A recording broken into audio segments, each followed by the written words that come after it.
दिव्य गुरु श्री आशुतोष महाराज जी के दिव्य मार्गदर्शन में दिव्य ज्योति जागृति संस्थान DJJS द्वारा गोरखपुर उत्तर प्रदेश महाराणा प्रताप इंटर कॉलेज में 24 से 28 मई 2025 तक 5 दिवसीय श्री हरि कथा का आयोजन किया गया। हरि कथा का वाचन करते हुए सुश्री साध्वी शैव्या भारती जी ने कहा कि अक्सर लोग अज्ञानतावश भगवान गणेश के रूप को समझ नहीं पाते। भगवान गणेश विवेक प्रदाता हैं। जब विवेक जीवन में आता है तभी मनुष्य जीवन में सही निर्णय ले पाता है। भगवान गणेश के वास्तविक स्वरूप को समझने के लिए आध्यात्मिक दृष्टिकोण की आवश्यकता है। जब पूर्ण गुरु की कृपा से हमारी दिव्य दृष्टि खुलती है, तो हम अपने भीतर भगवान गणेश के तत्व स्वरूप यानी प्रकाश का दर्शन करते हैं। हमारे ग्रंथ कहते हैं कि ईश्वर को जाने बिना, उसका साक्षात्कार किए बिना, उस पर विश्वास नहीं हो सकता, और इस कारण से उससे सच्ची प्रीति भी नहीं हो सकती। इसलिए सबसे पहले आवश्यक है ब्रह्मज्ञान द्वारा अंतर्घट में ईश्वर का दर्शन। साध्वी जी ने बताया कि भगवान गणेश के अवतरित होने का उद्देश्य अपने भक्तों को ईश्वर की शाश्वत भक्ति से जोड़ना था।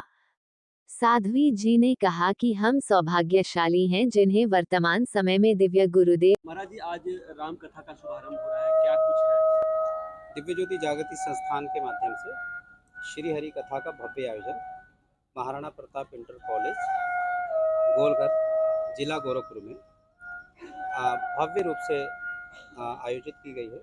दिव्य गुरु श्री आशुतोष महाराज जी की 7 शिष्याएं दिल्ली से चल करके इस कार्यक्रम को प्रस्तुत देने हेतु यहाँ पहुँची हैं। इस कथा का वाचन साध्वी सुश्री शैव्या भारती जी के मुखारबिंद वाचन किया जाएगा। आप पीछे मंच पे देख रहे हैं कि सभी साध्वी बहनें, चाहे वो सितार में, फ्लूट में, सिंथेसाइजर में, सब बहनें हैं। और ये कथा एक प्रकार से नारी शक्ति को भी अपने आप में प्रमोट करता है। दिव्य गुरु श्री आशुतोष महाराज जी का अभियान ही यही है कि समाज के अंदर किस प्रकार से आध्यात्मिक क्रांति लाई जा सके, समाज के अंदर सुधार कैसे हो सके, ये हमारा मोटो है। और पूर्व में भी यहाँ बहुत सारी कथाएं हो चुकी हैं, भागवत कथाएं, राम कथाएं। इसी श्रृंखला में ये श्री हरि कथा है। और इस कथा के माध्यम से हम गोरखपुर निवासियों को आह्वान के साथ में एक संदेश देना चाहते हैं कि ईश्वर को केवल मानो मत।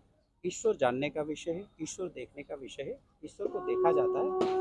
और ब्रह्म ज्ञान के माध्यम से, जो समस्त शास्त्र कहते हैं, उसके माध्यम से ईश्वर आंतरिक जगत में उसकी अनुभूति होती है दिव्य नेत्र के माध्यम से। जैसे भगवान कृष्ण ने अर्जुन को प्रदान किया, जैसे भगवान राम ने हनुमान जी को प्रदान किया, जैसे स्वामी विवेकानंद को रामकृष्ण परमहंस जी ने प्रदान किया, वैसा ही वो ज्ञान जो सत्य सनातन धर्म पर आधारित है, वो ज्ञान श्री आशुतोष महाराज जी प्रदान करते हैं। और यहाँ पर भी वो ज्ञान दीक्षा की प्राप्ति, ईश्वर का दर्शन प्राप्त होगा। और आज बहुत भव्य यहाँ शोभा यात्रा भी निकाली गई, जो शहर के विभिन्न धार्मिक स्थल और मठ मंदिरों में दर्शन करते हुए सौभाग्यवती माताएं, बहनें, भाई, पुलिस फोर्स, मीडिया, सब ने जो है इस नज़ारे को देखा। और गोरखपुर में हम लोग इस प्रकार की एक्टिविटी हमेशा करते रहते हैं, आगे भी करते रहेंगे। बस समाज सुधार और गोरखपुर की जनता आध्यात्मिक रूप से जागरूक हो, यही हमारा लक्ष्य है। धन्यवाद।